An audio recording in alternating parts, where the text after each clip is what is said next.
अध्यक्ष साहब, आज जनपद मऊ में आना हुआ, क्या मामला था?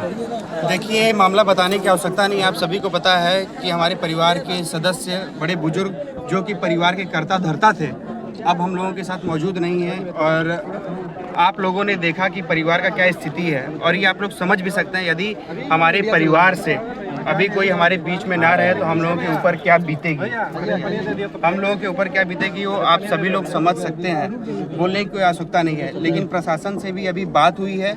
और दूसरी चीज़ ये देख रहा हूँ मैं, सोशल मीडिया के माध्यमों से बहुत सारे लोग आ रहे हैं, फ़ोटो खिंचा रहे हैं, चले जा रहे हैं, उससे कुछ भी नहीं होगा। अब देखिए, कष्ट आप लोग अपने ऊपर ले करके सोचा करिए, भावनाओं को सोचा करिए कि जब अपने ऊपर पड़ता है तो क्या बीतती है। फोटोबाजी, फेसबुक से रील्स बनाने से ये सब कुछ नहीं होता है। आप लोगों को परिवार के साथ व्यक्तिगत रूप से धरातल पे उतरना होगा, खड़ा होना होगा, क्योंकि घटनाएं किसी के साथ भी घटित हो सकती हैं। तो हमारी व्यक्तिगत रूप से अभी बहन से हमने नंबर दिया है बहन को, और प्रशासन से अभी भी बात हुई है हमारी। और बाकी आप लोग इसके आगे भी आप लोगों के माध्यम से लोग देखेंगे, जनता देखेगी, परिवार के लोग हमारे देखेंगे। प्रशासन से अभी आगे भी मैं बात करूँगा, और 3 से 4 दिन का हमने समय परिवार को बोला हुआ है कि 3 से 4 दिन का हमें समय दीजिए।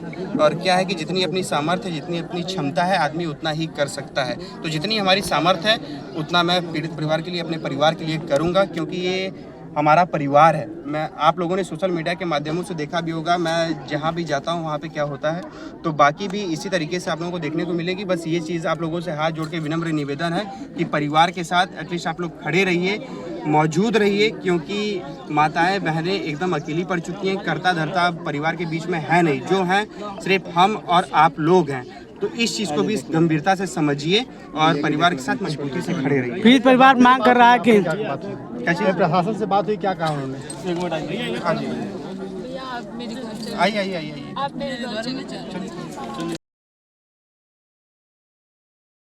क्या कुछ बात हुआ है प्रशासन से? देखिए, प्रशासन से बात हुआ है, और सबसे बड़ी चीज़ है प्रशासन भी पूरी लगी हुई है, प्रशासन भी अपने साथ है, लेकिन धैर्य बनाना भी थोड़ा सा हम लोगों का कर्तव्य, जिम्मेदारी है। अब तत्काल प्रभाव पे, यदि आप चाहें तत्काल प्रभाव पे कोई चीज़ हो जाए तो वो भी पॉसिबिलिटी नहीं है। ये भी बात को आप लोग समझिएगा। सभी लोग साथ दे रहे हैं, प्रशासन भी पूरी साथ दे रही है, लेकिन मुझे ये भी पता है जब हमारे ऊपर तत्काल प्रभाव पे कोई घटना घटित होगी, हमारे साथ कोई घटना घटेगी, तो हमारे ऊपर क्या पड़ेगा। तो मैं भी चाहूँगा तत्काल प्रभाव पे कार्रवाई हो, लेकिन उसके लिए भी थोड़ा सा सब्र रखना होगा, पेशेंस रखना होगा हम लोगों को। और प्रशासन पूरी साथ दे रही है। ज़्यादा समय नहीं है, बहुत ही कम समय में आप लोगों को परिणाम देखने को मिलेगा। अध्यक्ष साहब, पीड़ित परिवार का आर्थिक व्यवस्था काफी कमजोर है। आर्थिक व्यवस्था बहुत ही ज़्यादा कमजोर है। दूसरी चीज़, आप लोगों ने पता नहीं कवर किया है कि नहीं किया है, सोच लीजिए कि रहने के लिए छत भी नहीं है, ऊपर जहाँ पे किचन है, जहाँ खाना बनता है, वहाँ पे भी टीन सेट तक नहीं है। बहुत सारी चीज़ें हैं। अभी देखिए क्या है कि हम लोगों का जितना सामर्थ्य है उतना तो हम लोग करेंगे, लेकिन अभी हम लोग भी सत्ता सरकार में है नहीं, कुछ भी नहीं है। हम लोग तो जैसे आप लोग हैं वैसे ही हम भी हैं, लेकिन क्या है कि अगर सरकार से मैं यही अनुरोध करूँगा कि एक बार आइए, परिवार का हाल जानिए। जहाँ पे खाना बनता है वहाँ पे छत नहीं है, बरसात का मौसम भी आ रहा है, और वहाँ पे अभी से पानी लगा हुआ है, बरसात का मौसम भी आ रहा है, वो परिवार कैसे अपना गुजारा करेगा। कर्ता धर्ता तो अब उनके बीच में है नहीं। ये चीज़ भी अगर सरकार कर पाती है तो बहुत अच्छी बात है, वरना फिर हम सभी परिवार के लोग, सभी भाई लोग, आप जो मीडिया वाले हैं वो भी हमारे भाई हैं, हम लोग मिल के एक दूसरे के साथ काम किया जाएगा और घर बनाया जाएगा, अगर सरकार नहीं कर पाती है। अध्यक्ष, क्या राजभर मारो अभियान चल रहा है? जैसे देखिए, सबसे बड़ी चीज़ है कि बिरादरीवाद से एकदम दूर रहना चाहिए। राजभर मारो अभियान, सभी लोग, आप लोग ये कौन सी भाषा बोल रहे हैं? सोशल मीडिया की भाषा।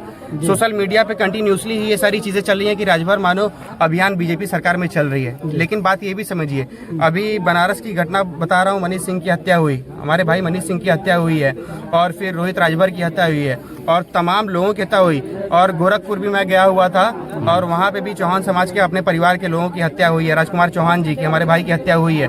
तो ऐसा नहीं है कि राजभरों के साथ हो रहा है, ये सभी के साथ घटनाएं घटित हो रही हैं। और एक चीज़ बहुत ही निंदनीय, बहुत ही कष्टदायक है, वर्तमान में जिला गाजीपुर, बलिया, मऊ और हर जगहों पे देखा जाए पूर्वांचल के क्षेत्रों में बहुत ही ज़्यादा जमीनी विवाद को लेकर के और पारिवारिक विवाद को लेकर के बहुत सारी कारणों को लेकर के ऐसी घटनाएं घट रही है। महिलाओं को मारा पीटा जा रहा है और ये भी आप लोग सोशल मीडिया के माध्यम से देख पा रहे होंगे। तो ऐसी घटनाएं नहीं घटना चाहिए, ऐसी घटनाओं का हम लोग निंदा करते हैं। अध्यक्ष साहब, योगी आदित्यनाथ जी कहते हैं कि गुंडा मुक्त सरकार है उत्तर प्रदेश, इसे आप कितना मानते हैं? देखिए, जैसा कि योगी जी बोलते हैं, उन्होंने अपना मैप जैसे अपना पूरा प्रयास कर सकता हूं, उन्होंने अपना पूरा प्रयास किया है और वो एकदम धरातल पे उतरे भी हैं और उन्होंने समझ लीजिए कि पूरी कार्रवाई भी की है। इसके लिए मैं आप लोगों को बोलता हूं। लेकिन क्या है कि उनके अंडर में, अब हमारे अंडर में कौन है, कैसा है, वो कैसा काम कर रहा है, वो हम लोग नहीं समझ पा रहे हैं।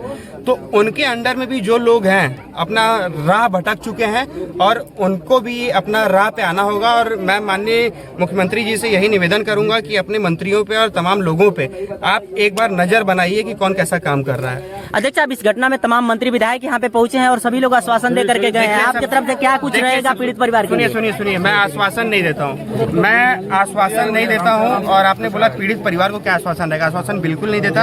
आपने बोला है कि मंत्री विधायक यहाँ पे आ रहे हैं, मंत्री विधायक आ रहे हैं, जा रहे हैं, वो अलग बात है। लेकिन उनके अंदर एक सामर्थ्य, एक क्षमता है, वो लोग कर सकते हैं कोई चीज। उनके विधानसभा में आता है, उन लोगों को तमाम टेंडर मिलती हैं, विधायकों को तमाम टेंडर मिलता है।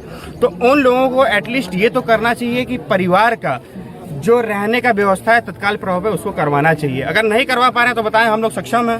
विधायक से नहीं हो पा रहा तो यानी माना जाए कि सर अध्यक्ष साहब, माना जाए कि मंत्री विधायक नहीं कर पा रहे हैं, उसे आदित्य राजभर करके दिखाएंगे। देखिए, आदित्य राजभर करके दिखाएंगे, आदित्य राजभर अपने भाइयों के साथ करके दिखाएंगे। लेकिन एटलीस्ट ये है कि आप जनता के बीच में आ रहे हैं तो सबसे बड़ी चीज ये है कि आपको कोटा मिलता है और आप सक्षम है, सामर्थ्य है आपके अंदर वो चीज करने का। तो आपको एटलीस्ट जो आवास है उसका तो फॉर्म भरवा देना चाहिए और आवास का व्यवस्था तत्काल प्रभाव में करवाना चाहिए। अब मैं ये देखता हूँ कि आप लोग कितने सक्षम हैं। अगर यदि आप लोग आवास का व्यवस्था नहीं करा पाते हैं तो इस गांव में वोट मांगने मत आइएगा। धन्यवाद।